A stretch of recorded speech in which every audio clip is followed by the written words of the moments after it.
Hello, Assalamualaikum semua. Okey, ini adalah kuih kasui ya.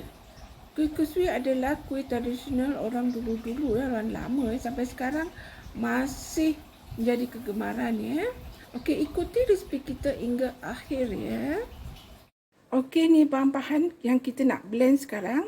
Air putih, santan kara, itu gula merah, tepung gandum, tepung ubi, tepung beras, gula putih dan juga ni adalah kopi ya, supaya kita nak hitamkan lagi, dan juga air kapur sirih.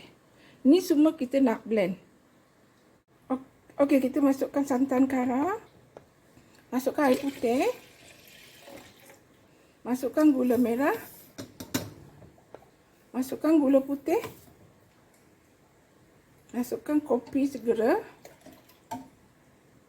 masukkan 1 sudu air kapur, masukkan tepung gandum, tepung beras dan tepung ubi. Kita blend semua ya. Okey, selepas kita blend, kita tapis ya bahan-bahan yang kita dah blend tadi. Tapis. Kemudian kita masakkan sebentar, lebih kurang 4 minit macam tu. Bila kita dah rasa ada wap panas ke atas, kemudian kita boleh tutup ya.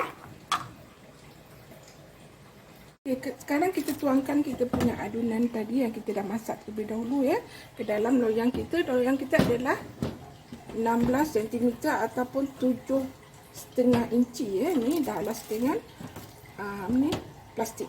Okey, sekarang kita masukkan. Bismillahirrahmanirrahim.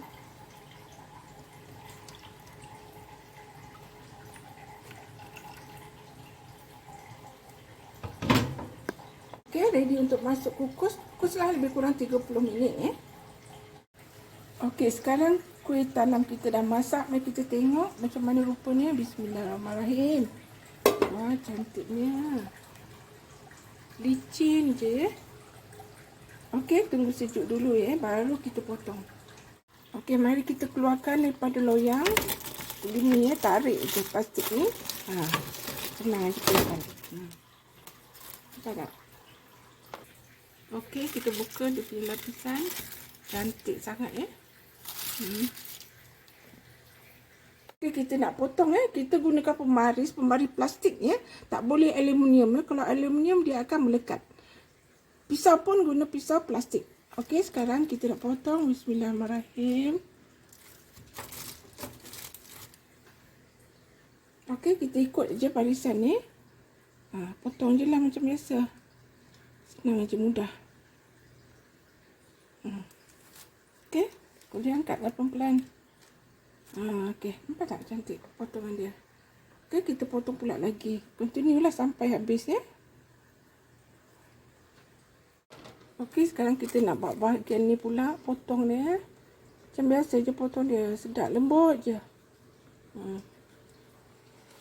Okey, potong lagi sampailah habis. Senang aja potong dia. Cantik sangat.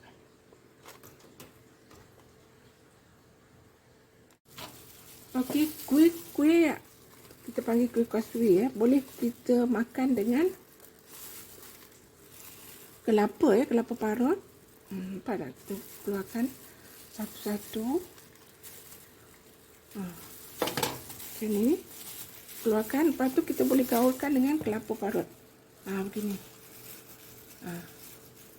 Biasanya diorang gaul dengan kelapa parut begini. Kemudian letaklah. Ataupun hidanglah dengan kelapa parut begitu. Okey. Cantik sangat kan?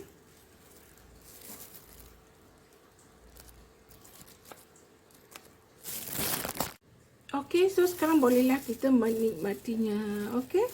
Memang gede sangat, bergoyang-goyang ya. So terima kasih kerana menonton. Selamat mencuba ya. Jangan lupa like, komen, subscribe dan share. Sampai jumpa lagi. Bye.